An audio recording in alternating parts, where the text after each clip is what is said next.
ए दिलबहादुर रिठे मेरो भाइ ससुरा मलाई भोक लाग्छ छोरीलाई भनेर खाना हाल्न पठा त। छोरी ज्वाइँ साहबलाई भोक लाग्यो रे, भात हालिदिने रे।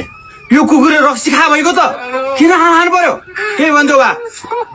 ज्वाइँ साहब हजुर कुकुरले रक्सी धोके भएको त किन खाना खानु पर्यो रे? अरे रिठे मेरो घन्टो, अबदेखि म रक्सी खाँदिन नि त, त्यही भन्दै तेरी छोरीलाई।